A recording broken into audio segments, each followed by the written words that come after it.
Hey guys, just hadn't posted in a little while. I'm back from AAR, obviously, because I'm in my office, as you can see. Um, anyway, had a fantastic time. Have a little bit of a cough right now, so if I make unpleasant nasally noises, that's what's going on. Anyway, AAR was awesome. Met a lot of really great people. Went to a lot of good panels. Feeling remotivated about some of my own work. Getting ready for another conference in Florida, which I'll actually be presenting at, hopefully, if they accept my paper. But anyway, um, something I wanted to talk about, which it's not like it was just brought to the forefront for me by people I met at AAR. It's something that floats around on YouTube, and it's really everywhere. And I just kind of wanted to bring it up and maybe get some of you guys' opinions.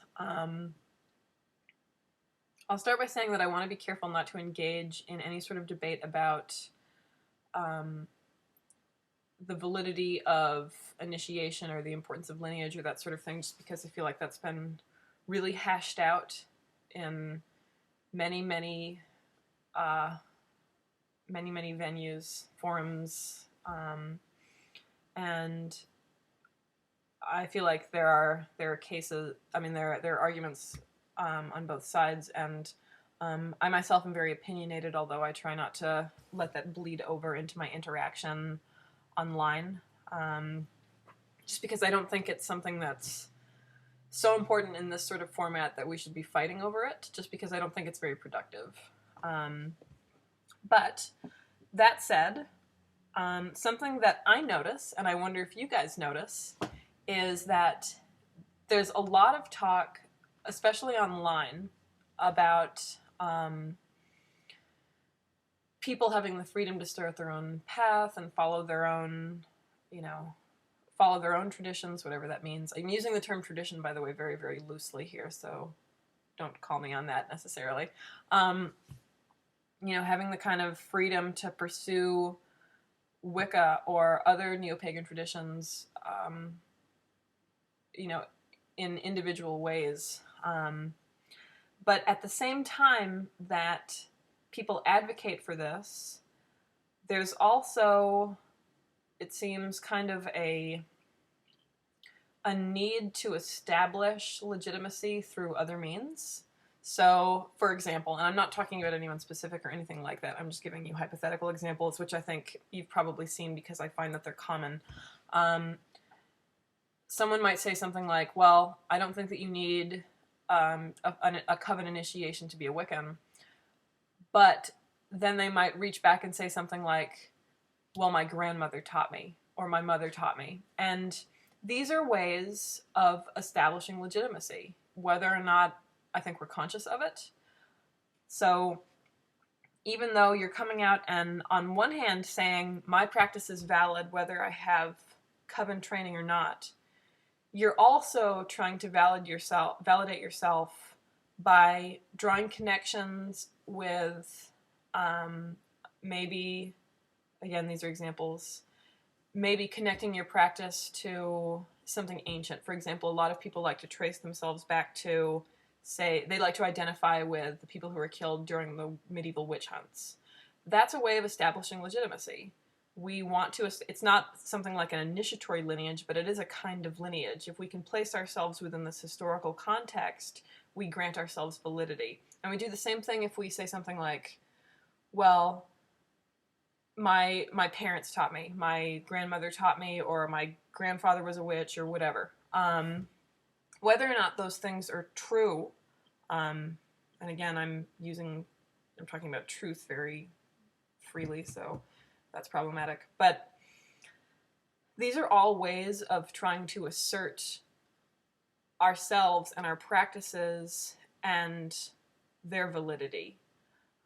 So what I'm saying, and I'll start out by saying that at the AAR, what I was seeing was most of the folks out there who I talked to were reclaiming. And for those of you who aren't familiar with reclaiming witchcraft, think Starhawk.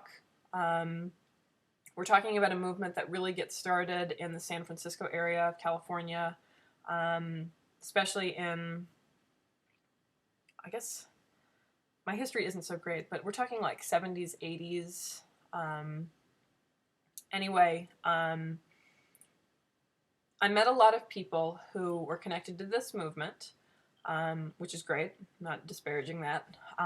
But in the same breath that many of them would tell me about their individual relationships with the goddess or their individual practices of witchcraft, and I found, by the way, that the term Wicca was not prominent amongst these people. Many of them seem to prefer witch or witchcraft. In the same breath, they would tell me that they had training through a Gardnerian group or connection to some other prominent pagan. And so it just seemed like there was this disconnect because on the one hand, they're saying that they don't need lineage to be valid, but at the same time, they're asserting a type of lineage for the sake of validity. And I think a lot of us do it unconsciously. So I guess the question here is, how important is lineage? And I don't mean initiatory lineage. I'm not talking about Gardnerian initiation or, you know, whatever. That's not where I'm going with this. I'm talking about how do you validate your path, whatever it is, to yourself and to other people? Do you find yourself maybe struggling with the idea that Wicca / neo-paganism / religion in general is something that you can make up as you go along? And I don't mean to say make up as you go along in a disparaging way, but it's something that you create by yourself as you go. Or do you, like, is that thought uncomfortable, however much you express it? Do you find yourself feeling the need to establish yourself with established, I guess, lineages? I'm probably not being very clear, but there just seemed to me, in the people that I met, and in the things that I've seen online and read in books, and in people I've met in the past, there seems to be dissonance in how we talk about our practices, our religious paths. And anyway, I just wanted to throw that out there, and I'm sorry, this really wasn't clear. It's kind of a big thought, and I'm expressing it awkwardly. But anyway, there it is. So aside from that, I hope everyone is doing well. Thank you to my new subscribers. And I'm going to go to class now. So hope you guys have a good day.